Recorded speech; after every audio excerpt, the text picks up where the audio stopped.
안녕하세요. 오늘 제 마지막 영상이 될 것 같습니다. 리바이옴 하는 남자입니다. 이렇게 들고 찍을게요. 이 영상의 제목은 30대들은 30대들은 전혀 전혀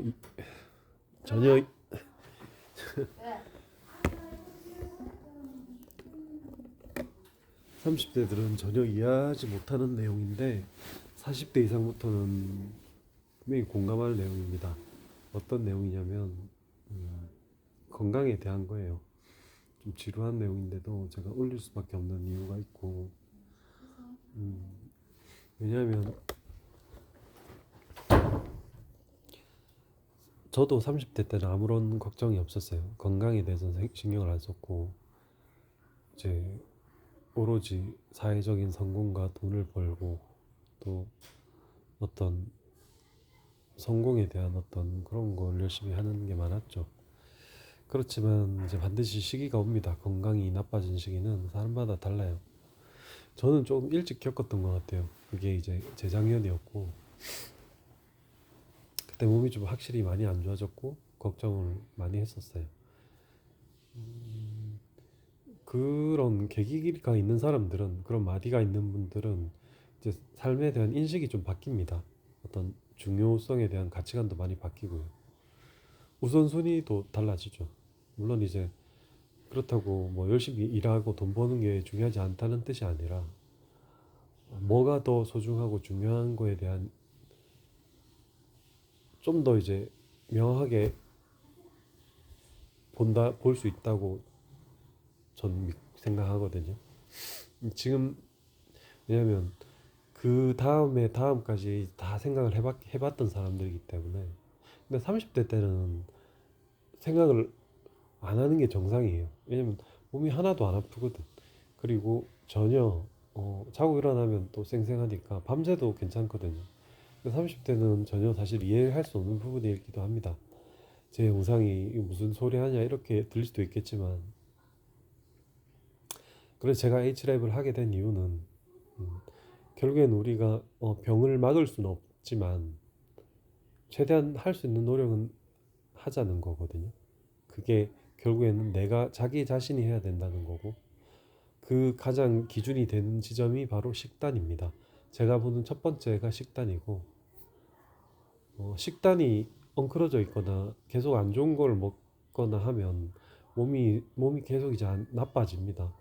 지방을 떠나서 혈관 내 어떤 문제들부터 해서 계속해서 우리 인체가 방어력이 있지만 그게 한계가 있어요. 그래서 결국에는 탈이 나게 됩니다. 어느 쪽으로든. 식단으로 보고, 두 번째가 어, 수면으로 봐요. 수면적인 문제. 밥 먹는 거라든지 이게 되게 불리하거나 되게 뭐 스트레스를 많이 받는 분들도 잠을 잘 주무시는 분이 계세요. 이거 타고나는 게 있는 것 같아요. 잠을 잘 주무시고 이런 분들은 상당 부분 회복을 하더라고요. 제가 계속 주위에 보거든요. 계속 평가해보고 다시 체크해보고 하면, 그리고 매일 이걸 이제 AI 기반으로 해서 계속 이제 공부를 해요. 계속 공부를 하기 때문에 제가 드는 생각은 수면이 중요하고, 그 수면에 있어서 또 장애가 있는데, 그 장애가 한 7가지 정도 분류했었죠, 저번에. 그 분류한 것 중에 하나가 코로 숨을 못 쉬는 거예요. 그래서 제가 올려드린 거예요. 코로 숨을 못 쉬면 잠들 때 너무 불편하거든요, 사실. 입을 벌리고 자긴 자는데 입도 말라 있고 불편하기도 하고 숨도 잘 안 쉬시고 좋지는 않거든요. 근데 이제 큰 문제가 없고 통증이 없기 때문에 그냥 그대로 산단 말이에요, 대부분. 근데 그게 이제 수면적으로 좋진 않다. 그렇기 때문에 개선할 수 있으면 하는 게 좋고, 아주 간단한 방법으로 해결할 수 있다는 게 제가 전달해 드리고 싶은 거예요. 그러니까 수면 장애가 뭐 트라우마성, 다 그때 올려드렸죠. 트라우마성, 어떤 호르몬성, 아니면 통증성, 아니면 전립선 문제라든지, 어떤 그 여자들 이제 뭐 화장실을 자주 가거나 자주 깨는 문제라든지 여러 가지가 있어요. 그거를 왜 수면 장애가 오는지에 대해 정확하게 진단을 하고, 그거에 대해서 본인이 요즘에는 AI를 이용해가지고 AI 딥 버전이라는 여러 가지를 활용해서 찾아갈 수가 있어요. 실마리를 계속 더블 체크하면서 이쪽 저쪽 체크해가면서 충분히 공부할 수 있는데 다 그걸 연구하는 게 쉽진 않단 말이죠. 누구나 그거 자체가 어려운 분도 있고 하기 때문에 길은 밝혀드릴 수 있는데 본인이 해야 돼요. 본인이 뭐 당뇨약을 먹었다. 그래서 당뇨약 먹었으니까 나 괜찮다. 저는 그렇게 생각하지 않거든요. 당뇨약 먹어도 당뇨가 더 심해질 수도 있고 인슐린 주사를 맞아도 이제 안 될 수도 있고 그러니까 본인의 생활 습관을 개선할 수밖에 없는 거예요. 몸이 그렇게 망가진 거는 그 유전적인 것도 물론 있겠지만 내가 내 관리를 못했기 때문에 온 게 분명히 존재하기 때문에 그 관리 못했던 부분을 바로 잡아야지 개선이 된다. 이게 제 결론입니다. 근데 그 와중에 보는 게 큰 관점이 식단과 수면과 그 다음에 이제 몸에 생길 수 있는 염증 그게 이제 구강염증으로 보는 거죠 저는. 왜냐면 입안에 염증이 말고는 다른 코 아니면 입 말고 우리 몸 안에 들어온 염증이 사실 그러니까 식단이 중요하잖아요. 식단이 중요하고 그러니까 정말 정크푸드라든지 안 좋은 걸 계속 먹으면 나중에는 몸이 탈이 나게 돼 있거든. 그거 말고 입안에는 서서히 잇몸에 틈이 많이 생기거든요. 주머니가 많이 생겨요. 그게 이제 치주낭이라고 치과에서는 부르는데 그게 그 부위를 잘 닦아줘야 되는데 나이가 들면 주머니가 계속 깊어지고 줄어들지긴 않기 때문에 한번 뼈가 녹으면 다시 붙진 않거든요. 그렇기 때문에 오히려 나이가 30대, 40대, 50대 되면서 잇몸 쪽으로 양치를 잘해야 되고 치간 칫솔도 반드시 써야 되고 그럼에도 불구하고 오히려 양치 습관은 양치하면 대충 닦는 예전에 건강했을 때 20대 기억으로 나 예전에는 치간 칫솔 안 썼는데 꼭 써야 되냐고 이렇게 물어보시네요. 그런데 사실 그렇지 않다. 어, 입안은 이제 바깥보다 훨씬 온도가 따뜻하기 때문에 음식이 있으면 훨씬 빨리 부패도 되고 또 냄새도 날 뿐더러 세균들의 그 먹이가 돼요. 그래서 저 잇몸 밑에 있는 세균들은 입 위에 있는 치석이랑 세균이랑 또 달라요. 그래서 되게 안 좋습니다. 되게 안 좋고 몸 안으로도 많이 퍼지고 모세혈관으로 타고 가기도 하고 삼키기도 하고 결론적으로 입안의 염증을 줄여주면 먹는 거 외에는 크게 뭐 상처가 나거나 이러지 않는 이상 코로 뭐 바이러스를 마시지 않는 이상 크게 염증이 많지 않을 수가 있다. 그러니까 자연적으로 다른 병이 생길 수 있겠죠. 근데 그런 거 말고 일상적으로 루틴하게 매일 밥을 먹으니까 그 음식이 입안에 끼어 있으니까 제 말은 그걸 말하는 거예요. 그래서 양치랑 구강 관리는 루틴하게 들어가야 되고 이제 그 다음 상태는 이제 스트레스 관리거든요. 근데 이거는 딱 획일적으로 말씀드리기가 힘든 부분이 있기 때문에 제가 카테고리를 잡진 않았지만 음, 지금 제가 가고 있는 H랩은 그렇습니다.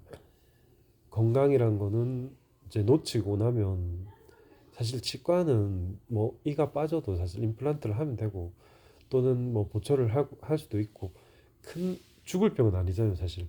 뭐 비용이 들 수도 있겠지만 죽을 병은 아닌데 우리 몸에서 생기는 문제들은 어, 사실 되돌리기 힘든 경우가 있습니다. 꽤 있고 주위에 그런 분들을 본 경우나 아니면 본인이 직접 겪었던 분들은 제 말이 무슨 말인지 이제 이해가 가실 거예요. 그리고 건강을 되게 신경을 많이 쓰실 겁니다. 그리고 건강에 대한 돈을 안 아낄 거예요. 왜냐면 이제 뷰가 달라지거든요. 세상을 보는 뷰가 조금 그런 측면이 있는 것 같아요. 그래서 음, 특히나 앞으로는 더 이제 수명이 길어질 텐데 삶의 질은 완전히 달라지겠죠. 이거 건강하고 내 스스로 내가 움직일 수만 있으면 어떻게든 밥벌이 하고 또 뭐 주위 사람들을 챙길 수 있는 반면에 그게 안 돼 버리면 완전 이제 훨씬 힘든 상황으로 가는 거니까 아파지고 돈은 돈대로 나가지만 가족들이 제일 힘든 거죠. 가족들이 뭐라고? 와야 되고 뭐 이래저래 해야 되니까 사실 아프면 아픈 사람도 제일 힘들지만 가족들도 많이 힘듭니다. 제가 그런 걸 또 경험하기도 했었고. 그래서 제가 이제 올리는 내용들은 물론 제 엣지랩이 잘 되는 것도 목표가 있긴 하겠지만 사실은 이게 크게 돈을 못 벌어도 저는 크게 후회는 없어요. 후회는 없고 이게 사람들한테 어떤 메시지를 전달해 줄 수 있으면 그걸로도 충분히 만족할 수 있고 만약에 잘 된다면 정말 정말 사람들한테 도움이 되는 어떤 그런 회, 그런 어떤 기업 글로벌한 기업이 되고 싶은 마음도 있어요 사실. 왜 사람들은 아프기 전에는 못 느끼고 아프고 나서 후회하지만 늦어버린 걸까? 그렇지만 가만 보거든요. 보고 있으면 그냥 그래요.